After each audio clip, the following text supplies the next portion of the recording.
Welcome guys, happy পূজা 2025। আজকে আপনাদের সামনে আমরা যে পুজো দেখতে গিয়েছিলাম গতকাল পঞ্চমীর রাতে, সেইটা ভিডিওটা একটু শেয়ার করলাম।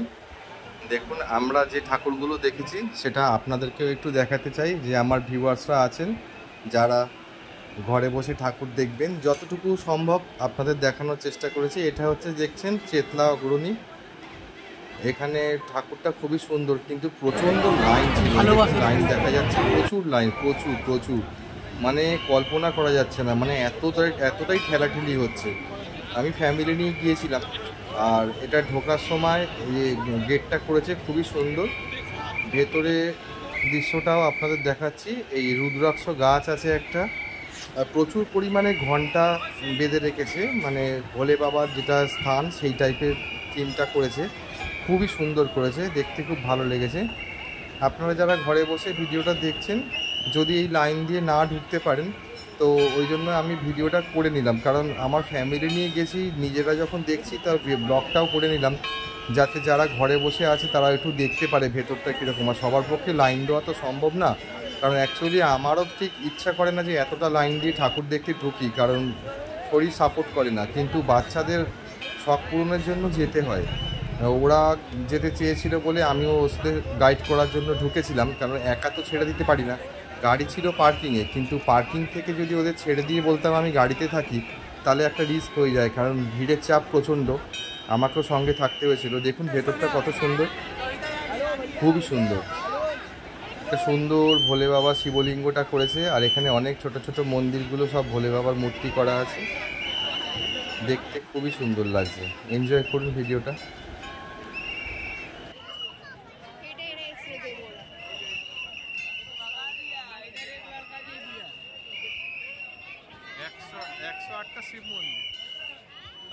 ভেতরে প্রচুর পরিমাণে ঘন্টা ওপরের দিকে বাঁধা ছিল, আর সেইগুলো যখন সবাই বাজানোর চেষ্টা করছে আর শব্দগুলো হচ্ছে, খুবই সুন্দর লাগছিল। মানে মনেই হচ্ছে না যেটা আর্টিফিশিয়ালভাবে করা হয়েছে, যেন মনে হচ্ছে সত্যিই কোনো ভোলে বাবার তীর্থস্থানে চলে গেছি, এতটাই ভালো লাগছে। দেখুন ওপরে কি সুন্দর সুন্দর বড় বড় ঘন্টাগুলোও বাঁধা আছে। আপনারা যারা প্যান্ডেল হপিং করেছেন, এগুলো দেখেছেন, তারা তো রিয়েলাইজ করেইছেন, আর যারা ঘরে বসে দেখছেন তারা এনজয় করুন। খুবই সুন্দর ভেতরে ভিডিওটা।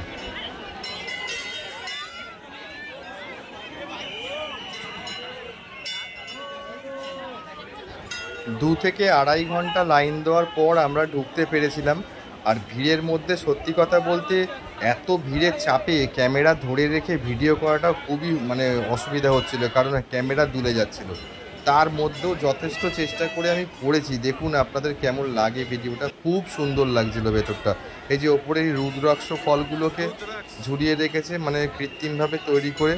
আর ওপরে যে ভোলে বাবার ওপরে যে দৃশ্যটা দেখছেন, ওটা সার্কেলটা ওটা ঘুরছে রাউন্ডের মতো, এটা খুবই সুন্দর, মানে অপূর্ব করেছে।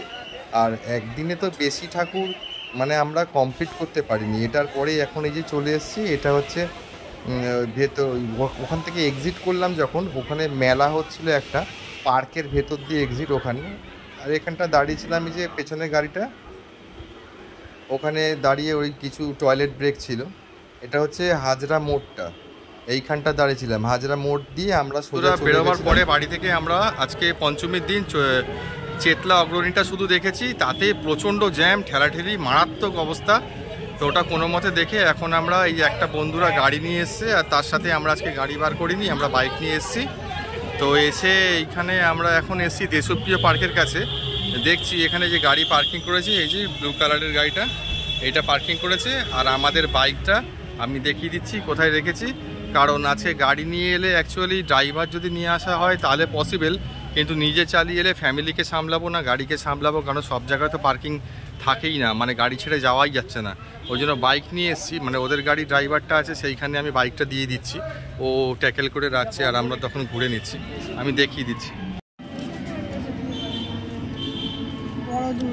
এই যে এটা হচ্ছে আমাদের টিম, এখানে গাড়ি, এখানে দাঁড়িয়ে আছে আমার বাইক, আমরা এতজন মিলে এসেছি। ব্লগে আসছিস হায়গর, ব্লগে আসছিস হায়গর।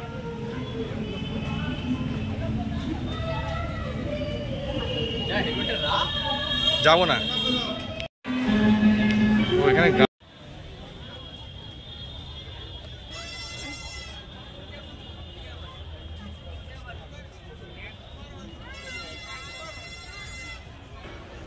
এটা যখন আমরা দেশপ্রিয় পার্কের ভেতরে ঢুকছি, গড়িয়াহাট দেশপ্রিয় পার্ক প্রিয়া সিনেমা হলের পাশে, এই পুজোটাও খুব সুন্দর হয়। আর এখানে লাইনটা তবে বড় ছিল কিন্তু স্মুথ, মানে পেঁচিয়ে পেঁচিয়ে ঘুরিয়ে পেঁচিয়ে নিয়ে গেছে প্যান্ডেলের সামনে, তবু স্মুথ মুভ হচ্ছিল, মানে কোনো অসুবিধা হচ্ছিল না, চেতলায় যতটা দাঁড়িয়ে থাকতে হচ্ছিল। এখানে অ্যাকচুয়ালি জায়গাটাও অনেক বড়, ওই জন্য মানে হাঁটতে অসুবিধা হচ্ছিল না। এখানে একটা জাহাজের থিমে করেছে, একটা জাহাজ প্যাটার্নে চাইনিজ মন্দির করেছে, চাইনিজ মন্দিরের আদলে, আর চাইনিজ শিপ। ভেতরটা খুব অপূর্ব, ভোলে বাবাকে দেখুন কেমন লাগে। যদি পারেন আপনারাও সশরীরে এসে দেখে যাবেন। এই যে ভোলে বাবা সেজে দাঁড়িয়ে আছে একজন, ভোলে বাবাকে যখন ভিডিও করছে আমাদের দিকে তাকিয়েছিল। সোজা আমার লেফট সাইড দিয়ে পুরো প্যান্ডেলের সামনে পৌঁছানো যায়। ড্রাগনের করেছে, মানে শিপের সামনেটা একটা ড্রাগন টাইপের করা আছে, আর একটা বড় জাহাজের প্যাটার্নে করা। এর ভেতরেই মণ্ডপটার ভেতরে যখন ঢুকবো তখন দেখবেন ভিডিওটা কত সুন্দর লাগছে, যে মন্দিরের ভেতরটা এত সুন্দর করেছে, মানে অপূর্ব অপূর্ব লাগছিল। আমার তো খুবই ভালো লেগেছে। জাহাজ কিছুদিন আগে এটা জলে ভাসছিল, ডুবে গেছিল।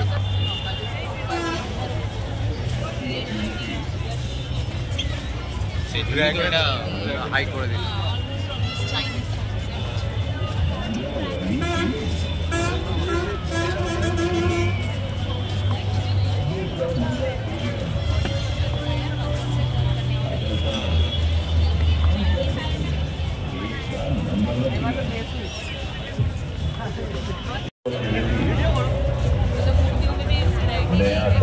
অবস্থা খারাপ।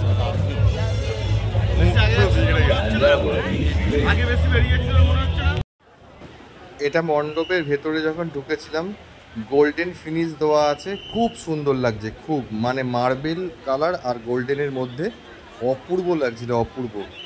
মানে যারা ফিজিক্যালি সামনে যাচ্ছে তারাই একমাত্র রিয়েলাইজ করতে পারছে যে কতটা সুন্দর করেছে ভেতরে একটা এই মন্দিরটা, চাইনিজ মন্দিরের আদলে করেছে। আর বলতে গেলে সত্যি কথা বন্ধুরা, এতটাই গরম ছিল, মানে আজকে ওয়েদারটা হাঁটতে খুব কষ্ট হচ্ছিল। অ্যাকচুয়ালি গাড়ি থেকে তো অনেকটাই ডিস্টেন্সে হেঁটে প্যান্ডেল কভার করতে হয়, তো এতটাই গরম হচ্ছিল, মানে ড্রেস পোশাক তো বাদ দিন, ও তো ঘামে ভিজে গেছেই। এছাড়া মানে দুর্ধর্ষ গরম ছিল, মানে শুধু জল ছাড়া আর কিছু খাওয়াই যাচ্ছিল না, এতটাই গরম ছিল। কোনো খাবারই খেতে পারিনি আমরা, মানে ইচ্ছা করছিল না, এতটাই খালি মানে শরীর জল টানছে, এতটা গরম লাগছিল। যাই হোক, তার মধ্যেও আমরা খুবই যথেষ্ট আনন্দ করেছি। আর এক রাতের মধ্যে বেশিগুলো ঠাকুর কমপ্লিট করা যায় না, এই দুটো করার পরে আর সুরুচি সংঘটা ভেবেছিলাম যাব, কিন্তু ওটা পারিনি। ওখানে আর লাইন দেখে আমরা বাড়ি চলে এসেছিলাম। দেখুন কত সুন্দর ঝাড়বাতিটা, এক্সিলেন্ট লাগছিল ঝাড়বাতিটা। এখন এসে গেছিলাম ওখানে, ওই যে কলকাতায় যেরকম পাওয়া যায়, ওগুলো কি বলে, একটা মানে বিট নুন দেওয়া ঠান্ডা জলজিরা দেওয়া, তখন ওটাই অমৃতর মতো লাগছিল, যে এতটাই গরম যে ঠান্ডা জলটা খুবই ভালো লাগছিল। এখান থেকে সোজা হেঁটে গিয়ে রাইট সাইডে নিলে ত্রিধারা যে ক্লাবটা আছে সেইখানে যাওয়া যায়, কিন্তু এতটাই মানে ঘুরিয়ে পেঁচিয়ে রাস্তা বলে আমরা ওটাও অ্যাভয়েড করেছি, আর যেতে পারিনি।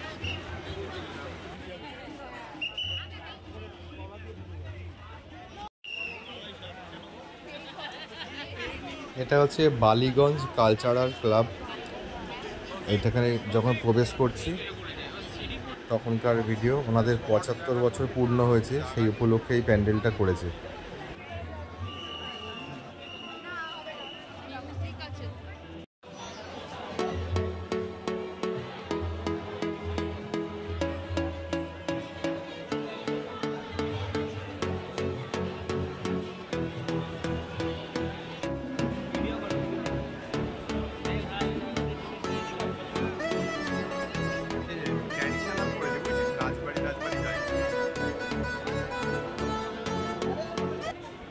এটা বালিগঞ্জ কালচারাল ক্লাবের ৭৫ বছর পূর্ণ উপলক্ষে এই মণ্ডপটা করা হয়েছে। এটা পুরো উডেন ফিনিশ, খুবই সুন্দর লাগছিল এই ভিডিওটা। মানে মণ্ডপটা খুবই সুন্দর সাজিয়েছে। তারপরেই আমরা বাটানগরের দিকে চলে এসেছিলাম বাড়ির দিকে, আর বেশি ঘুরতে পারিনি আমরা।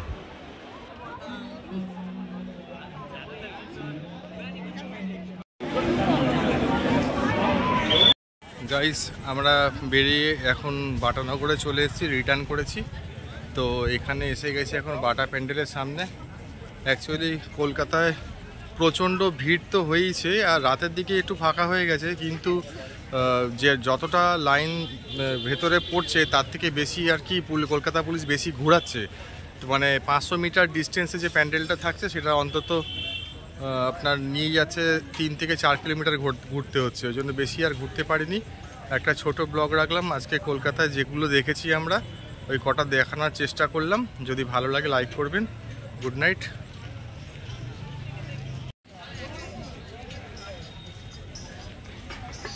এটা হচ্ছে বাটানগরের প্যান্ডেল, ভুবনেশ্বরের একটি মন্দিরের আদলে তৈরি হয়েছে। চলুন ভেতরটা দেখিয়ে দিই। আজকে এইটুকুনি রাখবো, বেশিটা করতে পারিনি। অ্যাকচুয়ালি আমাদের যে বন্ধুদের ফ্যামিলির সাথে গিয়েছিলাম সেটা হচ্ছে ওরা গাড়িতে গেছিলো, আমরা গেছিলাম বাইকে। কারণ গাড়ি নিয়ে পসিবল হয়নি, কারণ যেখানে সেখানে রাখা যায় না, খুব প্রবলেম হয় বলে আমরা গেছিলাম বাইকে। ওদের সাথেই, ওরা গাড়িতে ছিল, আর ওদের ড্রাইভারের কাছেই রেখে দিয়েছিলাম আমাদের বাইকটা। তাতে আমাদের প্যান্ডেল হপিং করতে সুবিধা হয়েছিল। দেখুন কেমন কারুকার্যটা হয়েছে।